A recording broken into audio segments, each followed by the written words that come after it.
Hello, this is Dr. Jeff Kim. I'm at the second annual Teaching for Justice conference here at UCI. And Claire, thank you for doing this video recording for me. I appreciate that. And the topic for today is bridging communities for AAPI. And once again, this is such an important story. The theme is around belonging. The theme is around wellness. The theme is around thriving. And one touch point that I'm leaving with at this conference, and there's more that I'm going to be learning, but just at this point, is my sense of belonging for another person. I feel more connected to another person. I feel like I belong in a space when I start to hear their stories. So as various educators are talking with me, different folks, as I'm hearing different presenters and they're sharing bits of themselves with me, being vulnerable and transparent, somehow I'm feeling more connected to them. I'm feeling that sense of belonging. And this is reminding me that as an educator, I need to do this too. Do I teach content? Absolutely. But what's critical is I don't lose my own story and my own personhood in my teaching practice. And that includes knowing how to tell my story. And then of course, listening to the stories of others. Did you know that for our AAPI community, they are 3 times less likely to seek out mental health services? Did you know that in our AAPI community, suicide is the first leading cause of death for our youth 15 to 24. These are oftentimes statistics that many people are unfamiliar with and would surprise them, partially because of something called the model minority myth. And one of the sessions I went to, and our Portola students in Irvine Unified School District explained this so well with the support of Ryan Ichan and Virginia Nguyen. They gave a presentation on the pressure to perform.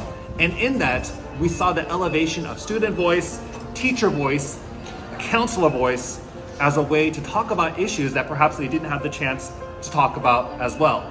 Once again, I had a chance to be a part of the planning committee for the very initial Teaching for Justice conference, and I was so blessed to see the skilled group of educators coming together out of compassion and love for their community and for a greater sense of belonging. Appreciative of Dr. Francis Contreras, Dean of Education here at UCI, Dr. Nicole Gilbertson, Dr. Tuivo Deng, who invited me initially to be a part of that committee and so glad now to just attend, and then Stacy and Virginia Nguyen, who have been so instrumental in programming this entire event so that not only folks in Irvine can learn, but there's people from all over districts, all around, all across the state. I even had a friend I was talking to from San Jose who's here learning here at the Teaching for Justice conference.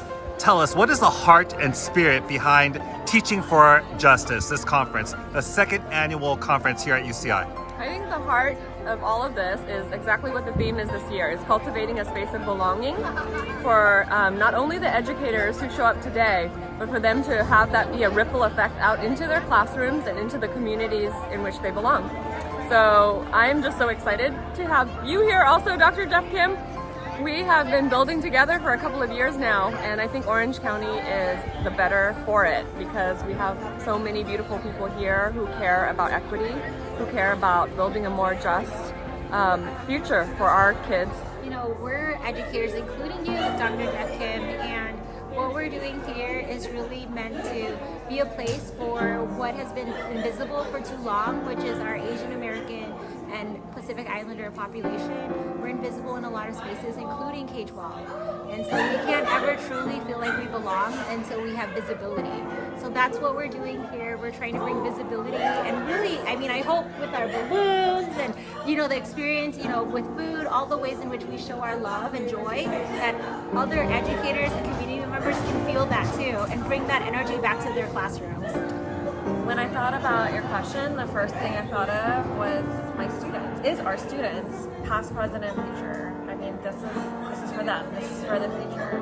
And so I'm proud to just be a small part in all of this and hoping that we create a brighter, more joyful future where all of our students feel like they can belong. I'm so glad. There just have been so many amazing folks here, educators, professors, but what excites me is the future of education, the next generation and 2 generations ahead, and that includes our student teachers. So seeing so many student teachers come out, wanting to learn here at Teaching for Justice conference, thinking about belonging, thinking about wellness, thinking about building community, thinking about helping students thrive brings me such joy, and I'm so excited for their futures.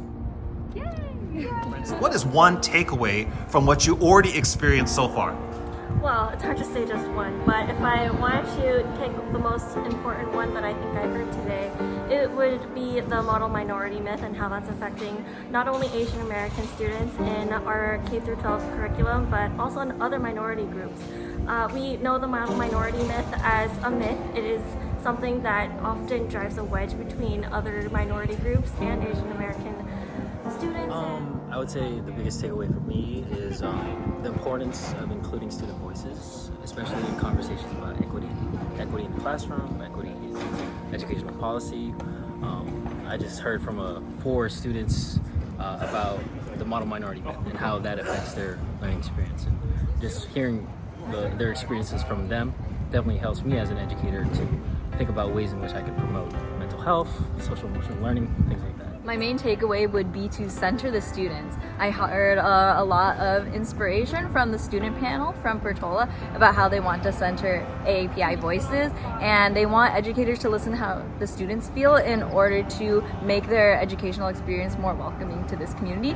And listening to them made me reflect on my own experience, because I felt exactly how they felt from the high pressure and the mental health issues from when I was a student, and it just made me realize why I'm an educator and why I want to go back and help make their voices be heard. One of the things that is my biggest takeaway is really just looking at the voices in the room, and especially the student voices. I think it lends so much credence to what we as educators really need to focus on and what our kids need, and we get to hear it directly from the source. And the stories that are missing, especially those from marginalized groups, and how we can kind of all come together and weave this rich tapestry of what America really is.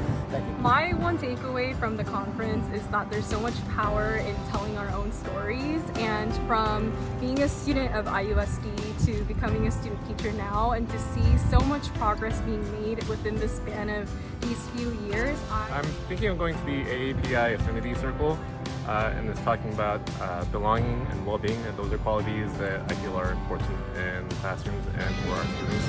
My one takeaway for this conference is being able to talk about people's stories is going to be a great investment in humanity. This conference has taught me a lot about how the Asian American experience is really just all about building that community together, and that comes from telling our stories.